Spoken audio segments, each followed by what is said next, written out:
विधिमंडळाचे पावसाळी अधिवेशन असल्याने सध्या सर्वच आमदार मुंबईत आहेत। ही संधी साधून मुख्यमंत्री देवेंद्र फडणवीस यांनी गेल्या काही दिवसांपासून विभागनिहाय भाजप आमदारांची बैठक घेण्याचा धडाका लावला आहे। आगामी मनपा व जिल्हा परिषद निवडणुकांच्या पार्श्वभूमीवर कुठले प्रश्न प्रलंबित आहेत, कोणत्या मागण्या प्राधान्याने मंजूर करायच्या याचा आढावा या बैठकांमधून घेतला जातो।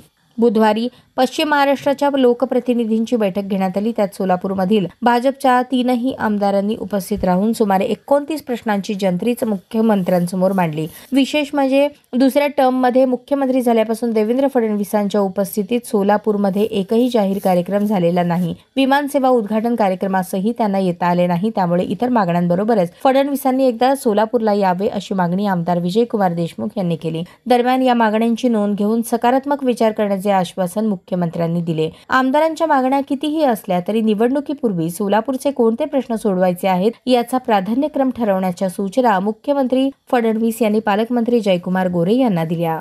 प्रस्तावित उड्डाणपुलाची कामे सुरू करावीत, मंजूर रस्त्यांचा निधी मिळावा, IT पार्क व्हावे, प्रलंबित कामांना तातडीने निधी द्यावा, मुख्यमंत्र्यांनी सोलापूर दौरा करावा, रेडी रेकनरचे दर कमी करा, शेतरस्ते करा, शहरात पाणी पुरवठा सुरळीत व्हावा, अन्न उत्कृष्टता केंद्राचे काम सुरू करावे, MIDCची जबाबदारी मनपाकडून उद्योग विभागाकडे द्यावी, हद्दवाढ भागात 22 सोसायट्यांची खरेदी विक्री सुरू व्हावी, नाट्यगृह आणि बस स्थानकाचा प्रश्न मार्गी लावावा आणि सोलापूरला IT पार्क करा, पूर्व भागात सुपर स्पेशालिटी रुग्णालय, भटक्या विमुक्त जातींसाठी 40,000 घरकुले उभारणी करावी, मुंबई तिरुपतीसाठी विमानसेवा सुरू करावी, शहराच्या पाणी पुरवठ्यासाठी 850 कोटींचे वर्क ऑर्डरला मंजुरी द्यावी, 100 ई-बस लवकरात लवकर कार्यान्वित कराव्यात, शासकीय अभियांत्रिकी महाविद्यालय सुरू करा, शहरातील झोपडपट्ट्यांचा विकास करा, 68 लिंगांच्या परिसरात विकास करावा, वस्त्रोद्योग मशिनरी अपग्रेडसाठी सबसिडी मिळावी, वीज बिल सवलत व सोलर सबसिडी मिळावी यासाठी विशेष पॅकेज द्यावे, 60 मीटर अंतर्गत रिंग रोड व्हावा, शहरातील प्राणी संग्रहालयासाठी 20 कोटी द्यावेत,